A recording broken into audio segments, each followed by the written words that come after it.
Hello, welcome to Gentle Wisdom Tales, where you find real-life stories that touch the heart. The first time Jessie Hart heard the sound from room 217, she was holding a paper cup of lukewarm coffee and thinking briefly, almost gratefully, that Maple Grove was having an unusually calm night. Then the door clicked.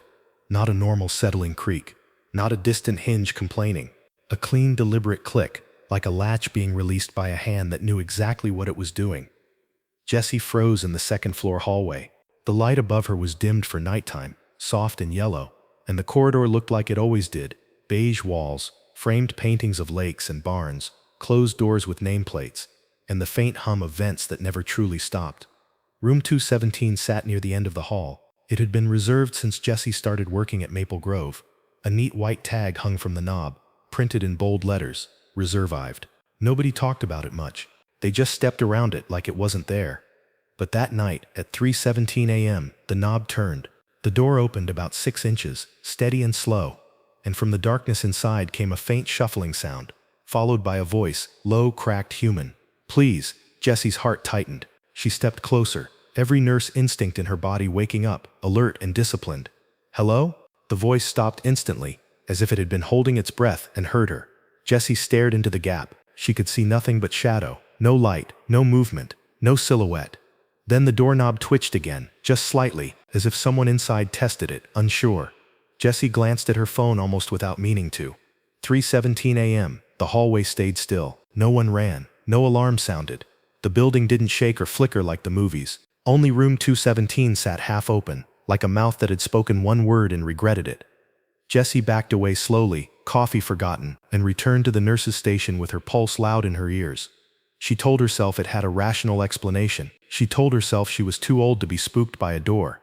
But as she sat down to chart, she realized her hands were shaking. Jessie Hart was 74 years old, American, and the kind of woman who had spent her life learning to stay calm when other people fell apart. She had been a nurse for 40 years. She had worked in crowded hospitals, busy clinics, and one rough stretch in a rural ER where the power went out during storms, and the staff kept going by flashlight. She had watched people recover when nobody expected them to. And she had watched people slip away even when everything was done right. When Jessie retired, she expected relief. Instead, she got silence. Her husband Tom had died 3 years earlier, after a long illness. Jessie had done what nurses often did in their own lives. She managed. She organized. She measured, tracked, and advocated. She held his hand through hard nights. And after he was gone, she kept moving because stopping felt like falling. But retirement removed her schedule, her noise, her constant sense of purpose. Her house felt too big. The quiet felt like something that watched her. She tried hobbies. She tried walking groups. She tried daytime volunteer work. At night she lay awake, staring at the ceiling, listening to the refrigerator click and the wind scrape her porch railing. Eventually, a friend mentioned Maple Grove Assisted Living, needed a steady overnight nurse. "It's calmer than the hospital," her friend said. "Mostly meds, charting, and making sure nobody wanders. They'll be lucky to have you." Jessie told herself she didn't need the work. Then she pictured another long night alone with her thoughts. So she applied. Maple Grove was gentler than a hospital. The residents were mostly elderly, many with mild memory issues or mobility struggles. The staff worked hard with limited hands. The nights were quiet enough to breathe, but busy enough to feel needed. Jessie took the night shift on purpose. Night shift felt familiar. Night shift didn't demand a cheerful smile the way days did. Night shift allowed calm, and Jessie was good at calm. She was not as good at unanswered questions. Room 217 became an unanswered question she could not ignore. The next day, after sleeping a few hours, Jessie returned to Maple Grove early for her shift and tried to treat the Room 217 incident like any other unusual clinical event. Observe, document, confirm, investigate. She didn't gossip about it. She didn't dramatize it. She simply asked careful questions. At the nurse's station, Marisol, an aide in her 30s with tired eyes and a kind voice, was stocking linens. Jessie kept her tone light. "Marisol, has room 217 always been reserved?" Marisol paused, towel halfway folded. "Yeah," she said, "since before I started." Jessie watched her face. "Do you know why?" Marisol's eyes flicked away. "Mr. Caldwell's decision." Jessie nodded slowly. "Have you ever heard anything from inside at night?" Marisol's shoulders lifted in a small shrug, but it didn't look casual. "Buildings make sounds," she said. "That's not what I asked," Jessie replied gently. Marisol exhaled. "Sometimes," she admitted. "Sometimes there's a click. Sometimes it opens a little. But it's probably the latch." Jessie's stomach tightened. It opened last night at 3:17, she said. Jessie, don't mess with that room, she whispered. Why not? Jessie asked. Marisol pressed her lips together. Because people get weird. Because it makes everyone nervous. From the other side of the station, Ty, a young aide with quick hands and a defensive energy, snorted. It's a draft, Ty said. Those doors don't latch right. Everyone knows that. Jessie turned toward him. Drafts don't whisper, she said. Ty's jaw tightened. You probably heard a TV, he muttered. Or somebody in another room. Jessie kept her voice calm. It came from inside too. Ty rolled his eyes too hard. Then tell maintenance, he said, and shoved a stack of gloves into a drawer, like he was angry at the drawer. Jessie watched him walk away. She didn't assume guilt. Some people snapped when they were scared. But she remembered the way he avoided her eyes. Jessie started with the simplest steps. She checked the resident list. No one assigned to room 27. She checked the upcoming admission schedule. No one due for 2. She checked the key log. Maple Grove kept spare keys in a locked box with a sign-out sheet. Jessie scanned the sheet for the last week. No one had signed out the spare key for 27. She checked supply storage lists. Nothing stored in 27. She wrote a maintenance request anyway. Room 217 door latch appears scratched, misaligned. Door opens at night. Safety concern. Please inspect and repair. She slipped it into the maintenance binder where all requests went. 2 days later, Jessie found her request returned with a red circle and a short note. Checked. No issue found. Jessie stared at the note. Heat rising in her chest. Nurses understood something deep about denial. People often checked a problem just enough to say they did, because really fixing it meant facing something uncomfortable. Jessie wrote the date in her notebook. Then she did what she had always done when a problem was dismissed. She collected evidence. The next several nights she watched the clock. At 3:15, the building's vent hum grew slightly louder, as if Maple Grove took a deeper breath. At 3:17, room 217 clicked. Every night. Sometimes the door opened a couple inches. Sometimes it opened wider. Once it opened nearly halfway, and Jessie felt a cold drift of air from inside like the room exhaled. And Jessie always heard something. A faint shuffle. A soft sigh. A low murmur, like someone speaking close to fabric. The most unsettling part was how the sound stopped as soon as Jessie spoke, as if something inside the room was listening and choosing when to be silent. After a week, Jessie realized she needed help beyond a maintenance binder. She went to security. Maple Grove had an overnight security guard named Darnell Griggs. Tall, broad-shouldered, serious and steady. Most people called him Darnell to his face.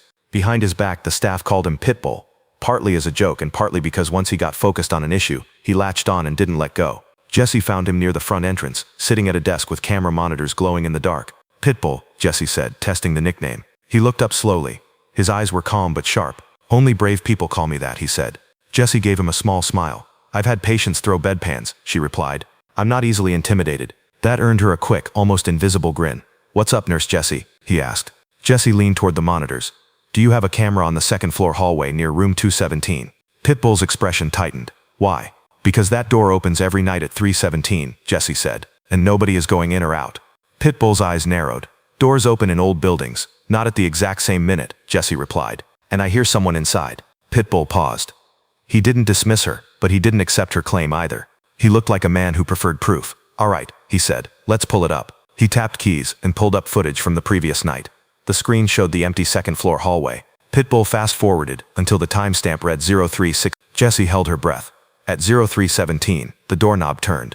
At 03:17, the doorknob turned. At 03:17:1, the door opened. Nobody approached. Nobody left. No shadow slipped into frame. The door moved like an invisible hand had pulled it from inside. Pitbull rewound and played it again.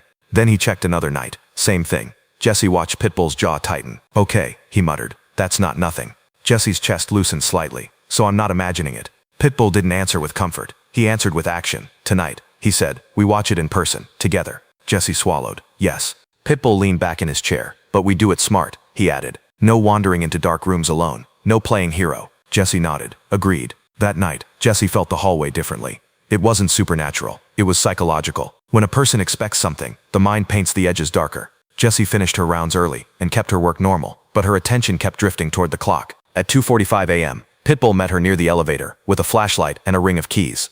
You sure you want to do this? He asked. Jessie held his gaze. I'm sure I want an answer, she said. Pitbull nodded. Good. Answers keep people safe. They walked down the second-floor hallway together. The lights were dim. The carpet muffled footsteps. Doors sat closed like secrets. They stopped several doors away from Pitbull raised a hand. Wait, he whispered. At 3:16, Jessie noticed the vent hum rising again. At 3:17, the click came, sharp and precise. The knob turned. The door opened. Pitbull moved first. Jessie followed, keeping her breathing steady. Pitbull aimed his flashlight into the room without stepping inside. His beam swept across bare furniture. No person, no movement. But Jessie heard the murmur again, clearer than before. It wasn't coming from the center of the room. It was coming from the wall. Jessie stepped closer, her flashlight beam landing on an old wall-mounted nurse call button near where a bed would be. Above it was a small speaker grill, the kind older intercom systems used. The speaker crackled softly. Then a voice slipped through, broken and tired. "I didn't mean." Jessie's skin prickled. She knew that voice wasn't a vent. It was sound through a speaker. Pitbull crouched and ran his hand along the baseboard. His flashlight caught a thin seam in the trim, slightly different from the rest.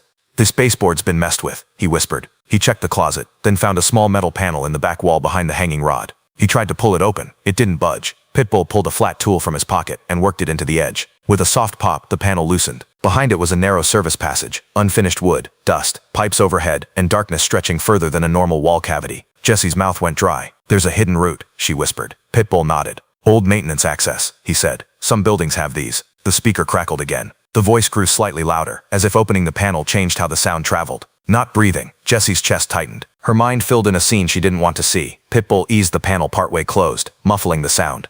"This isn't ghosts," Pitbull said quietly. "This is wiring, and it's wrong." Jessie swallowed. "We need to tell Mr. Caldwell." Pitbull's mouth hardened. "Yeah," he said, "and I bet he'll tell us to forget it." Jessie looked at him. "Then we don't forget," she said. Pitbull studied her for a moment. Then he nodded. "All right," he said. "We do it right." The next day, when Jessie should have been sleeping, she sat with Pitbull in a small meeting room and waited for Mr. Caldwell. Mr. Caldwell was Maple Grove's administrator, a man in his late 50s with a tidy beard and a practiced calm that made families feel reassured. When he entered, he smiled automatically. "Jessie, Darnell, what can I do for you?" Pitbull didn't sit. Jessie did, careful and steady. Jessie opened her notebook. "Room 217 opens at 3:17 a.m. every night," she said. "We confirmed it on camera and in person." Mr. Caldwell's smile stiffened. "That's unusual," he said, like he'd never heard of room 217 before. Pitbull spoke, voice flat. "There's a hidden service passage behind a panel in the closet, and the intercom speaker is playing audio. Sounds like a recording." Mr. Caldwell's face changed. His eyes sharpened. "You went into that room?" "The door was open," Jessie replied. Mr. Caldwell's face changed. His eyes sharpened. "You went into that room?" "The door was open," Jessie replied. Mr. Caldwell's voice tightened. "That room is reserved. Staff are not to enter it." Jessie kept her voice gentle but firm. "It opens by itself. That's a safety issue." Mr. Caldwell looked between them, cornered by facts. "You don't understand," he said, quieter now. Jessie leaned forward slightly. "Then help us understand." Silence stretched. Then Mr. Caldwell sighed like a man giving up a fight he'd been losing for years. 8 years ago," he said, "a resident died overnight. Her name was Eleanor Price." Jessie's stomach dropped. "In room 217, she said softly. Mr. Caldwell nodded. "There were questions," he continued. "There was legal action. The family sued. We settled. We changed procedures. We upgraded systems." Pitbull's eyes narrowed. "And you closed the room?" Mr. Caldwell nodded again. "The family didn't want anyone else living there. They didn't want it repurposed. It was part of the agreement." Jessie's throat tightened. "And the time?" 3:17. Mr. Caldwell's eyes looked tired. "That's the recorded time of death," he said. 3:17 a.m. Jessie felt a cold sadness settle over her. "A time can become a prison?" Pitbull asked. "Why does the door open?" Mr. Caldwell rubbed his forehead. "During renovations, we discovered an old service passage," he said. "It was supposed to be sealed. Apparently, it wasn't sealed properly. And the intercom system, it had scheduled self-tests." Jessie's nurse mind clicked. "A self-test signal could trigger a relay," she said. "If the lock circuit is tied into that line by mistake, it could release the latch." Mr. Caldwell nodded slowly. Relieved, Jessie found logic. "Yes, and the HVAC system shifts overnight," he added. "Air pressure changes. A door with a loose latch could swing open when the latch releases." Pitbull's expression stayed hard. "That explains the door, not the voice." Mr. Caldwell hesitated. Jessie watched him carefully. The administrator looked like a man choosing between truth and image. Finally, he said, "There were recordings," he admitted, "from the old intercom system that night. They were used in the investigation. They should have been archived and disconnected." Jessie's chest tightened. "So why are they playing?" Mr. Caldwell looked away. "Because someone couldn't let it go," he said quietly. Jessie thought of Linda, the front desk receptionist whose face had gone pale when Jessie asked about 217. "Linda," Jessie said softly. Mr. Caldwell nodded, eyes wet. "Linda was the charge nurse that night," he admitted. "She's been here a long time. She asked me, begged me not to reopen that room. She said she couldn't bear it." Pitbull's jaw clenched. "Did she install something?" Mr. Caldwell swallowed. "I don't know," he said, "but she was deeply affected." Jessie's voice stayed calm. "This needs to be addressed," she said. "Not hidden." Mr. Caldwell sighed. "All right," he said. "Tonight I'll be here, and I'll authorize you to investigate properly with maintenance. But please, discretion." Pitbull's eyes narrowed. "Discretion doesn't fix wiring," he said. Mr. Caldwell flinched and nodded. "I know," he said quietly. "I know." Before the night shift fully settled, Jessie sought out Linda. Linda worked the front desk during days, but she often stayed late to finish paperwork. Jessie found her in the medication room, organizing supplies with quick, tense movements. "Linda," Jessie said softly. Linda froze. She didn't look up. "I heard," she whispered. Jessie's chest tightened. "We know about Eleanor Price," Jessie said. Linda's hands trembled. Her shoulders rose and fell in a tight breath. "I didn't kill her," Linda whispered, voice shaking. Jessie stepped closer, keeping her tone warm. "Linda, nobody said you did." Linda's eyes snapped up, wet and fierce. "They did," she said. "The family did. The lawyers did. My own brain did." Jessie waited. Nurses knew when to be silent, when to let a person open a door they'd kept shut. Linda's voice broke. "She rang," Linda said. "She rang her call button, and I was helping someone else. A man was choking. An aide was panicking. Another resident's oxygen tank was empty. Everything happened at once. Tears spilled. I got to Eleanor and she was gray, Jessie. Gray, and she looked at me like she couldn't believe I was late." Jessie felt tears sting her own eyes. She knew the cruelty of minutes. Linda whispered, "She died at 3:17. Jessie took a slow breath. "Linda," she asked gently, "is the intercom still connected because of you?" Linda's face crumpled. "I asked a technician to keep a playback device," she admitted. "I told myself it was for review, for understanding. I wanted to hear what happened, over and over. Like if I listened enough, I could find the exact moment I could have fixed." Jessie's chest ached. "And you couldn't stop," she said softly. Linda shook her head, sobbing. "I couldn't stop punishing myself," she whispered. "At first it was just clicks. Then the door started opening after security upgrades. I told Caldwell to leave it alone." She swallowed. "I thought I deserved it." Jessie's voice turned firm, but kind. "No one deserves to live inside one moment forever," she said. Linda wiped her face, ashamed. "If you fix it," she whispered, "it'll be like she didn't matter." Jessie shook her head slowly. "We can honor Eleanor without haunting ourselves," Jessie said. "Memory doesn't need to be fear." Linda stared at her, breathing hard. "I want to be there," she said finally. "If it ends, I want to see it end." Jessie nodded. "Then come tonight," she said. That night Maple Grove felt unusually tense, though the residents slept as they always did. The tension was in the staff, in the adults carrying invisible weight. At 2:50 a.m., Jessie met Pitbull near the elevator. Mr. Caldwell waited with them, pale and quiet. Linda arrived a few minutes later, eyes red but determined. They entered room 217 together. Under the harsh room light, the space looked even emptier. Bare furniture, clean walls, no personal touches, like the building itself refused to imagine anyone living there again. Pitbull went straight to the closet panel. He opened it with steady hands and shone his flashlight into the service passage. "This runs toward the stairwell utility closet," he murmured. Mr. Caldwell swallowed. "We should have sealed it properly," he admitted. Pitbull moved into the passage with controlled caution. Jessie stayed at the doorway, watching the time and listening for his voice. Pitbull called softly. "Found wiring. Relay box." Then after a moment, "And there's a device here. Not standard." Jessie's stomach tightened. "What device?" Pitbull's voice came back sharper. "Looks like an audio archive player, mounted to the wall." Mr. Caldwell's face tightened. "I never authorized that." Linda lowered her gaze.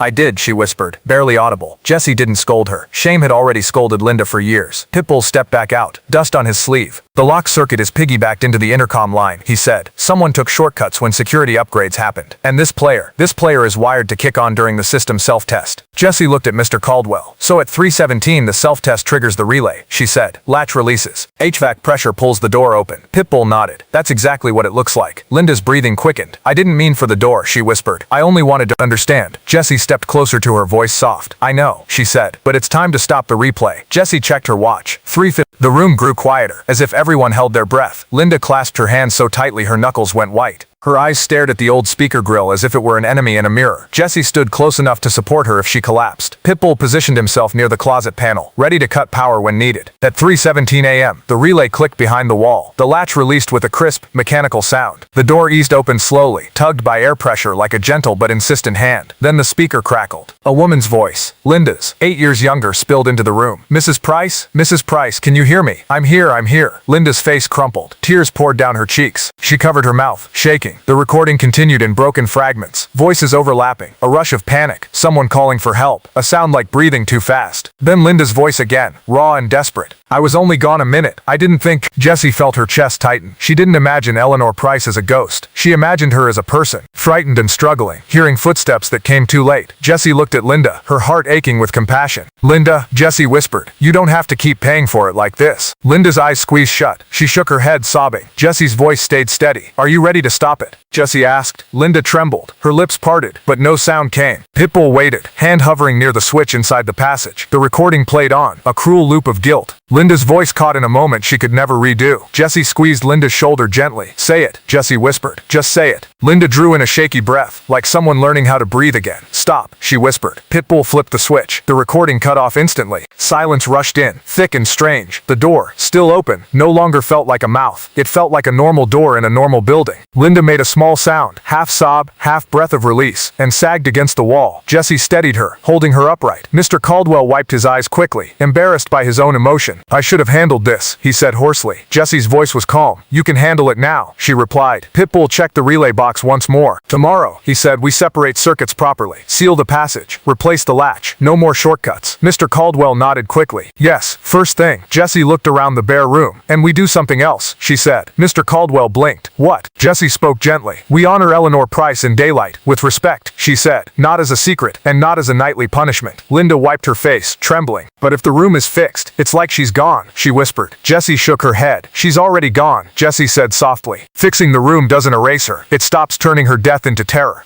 It stops turning her death into terror." Linda stared at Jessie like she was hearing a new language. Jessie continued, "We can create a memorial book, a shelf, a small remembrance, a place where staff and families can acknowledge residents who lived here and mattered." She paused. "And Linda, your guilt doesn't prove your love. Your care proved your love. You stayed. You kept working. You did good. You don't need this room to punish you to prove you cared." Linda sobbed again, but softer now, like the sobbing had begun to change shape. They left room 217 together, closing the door gently behind them. Pitbull made sure the latch caught. The hallway felt lighter, not because pain vanished, but because truth had finally been spoken out loud. Over the next week, the repairs happened quickly. Pitbull oversaw the work with relentless focus. He made maintenance document the service passage properly, seal it with the right materials, and ensure it could only be accessed through authorized utility areas. He had the lock circuit rewired so it did not touch the intercom system at all. He replaced the scratched latch plate and adjusted the door so it closed firmly. Jessie watched the staff's mood shift as the nights passed without incident. Some aides stopped glancing nervously toward the end of the hallway. Marisol started humming again while stocking linens, as if a small tension had finally left her shoulders. Ty, who had been defensive, seemed less on edge, less like he was fighting something invisible. On the first night after repairs, Jessie still walked past room 217 at 317 out of habit. She stood several steps away and watched. Nothing happened. No click, no whisper, no door easing open. Just the soft hum of vents and the distant sound of someone snoring behind a closed door. Ordinary life. Jessie felt her chest loosen in a way she hadn't realized was tight. Later, Jessie found Linda in the break room, sitting with a cup of tea. Linda stared into it as if the tea might answer questions. Jessie sat across from her. "It stayed quiet," Jessie said softly. Linda's eyes filled with tears again. "I don't know what to do with quiet," she admitted. Jessie nodded. "Quiet can feel dangerous when you've lived with noise," she said. "But quiet can also be a place to heal." Linda wiped her cheeks, embarrassed. "I've been afraid," she whispered, "that if I stop hurting it means I didn't care." Jessie's voice was steady, warm. "Caring doesn't require endless suffering," she said. "Sometimes real care means you let yourself live again." Linda swallowed hard. "I don't know how," she confessed. Jessie leaned forward slightly. "You start small," she said. "You tell the truth. You accept support. You stop letting silence feed the fear." Mr. Caldwell followed through on Jessie's idea of a memorial. He approached families carefully, respecting those who preferred privacy. Some declined. Some agreed. In the common area near the piano, a small shelf was placed with a framed note, "In loving memory of those who lived here." A simple book sat beneath it. Families and staff could write a few words if they wished. No big ceremony, no forced speech, just acknowledgement. Eleanor Price's name was added with permission, along with a photo. Eleanor smiling, knitting in her lap, eyes bright. Linda stood beside Jessie when the frame was placed. Her hands trembled, but she did not run away. "I'm sorry," Linda whispered. Not for attention, not for drama, but because the words finally had a safe place to exist. Jessie did not hush her. Jessie simply stood with her, steady as ever. Weeks passed. Night shift settled back into routine. One night, Ty approached Jessie near the nurse's station. His hands were stuffed in his pockets, and he looked like someone who hated admitting anything.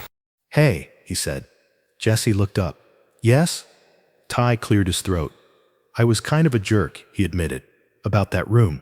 Jessie waited calmly. Ty swallowed. "My mom worked in a nursing place," he said quietly. "She made a mistake once. Nothing deadly, but bad. People treated her like she was evil. She quit nursing. So when everyone joked about ghosts, I got angry. I didn't want a tragedy turned into some spooky story." Jessie's chest softened. "That makes sense," she said gently. Ty exhaled. "I just didn't know how to say it without sounding weak." Jessie offered him a small smile. "Truth takes more strength than pretending you don't care," she said. Ty nodded, looking relieved. Pitbull walked by later, doing his rounds. He stopped near Jessie's station and nodded once. "Quiet now," he said. Jessie smiled. "The good kind," she replied. Pitbull's expression softened slightly. "You did right by her," he said. "Meaning Linda, meaning Eleanor, meaning everyone who had been living with that fear." Jessie didn't answer with pride. She answered with simple truth. "We all did," she said. Near the end of one shift, As dawn light began to seep through the lobby windows, Jessie walked down the second-floor hallway one last time before leaving. She paused near room 217. The reserve tag was gone. The door was shut. The latch was clean. The room was still empty, but it felt like ordinary empty now. An empty space waiting for a future decision, not a sealed wound. Jessie rested her fingertips lightly on the doorframe, not opening it, just acknowledging it. Fear had grown here in silence. It had grown in avoidance and guilt, in the refusal to speak the truth out loud. But the truth had never been supernatural. It had been painfully human.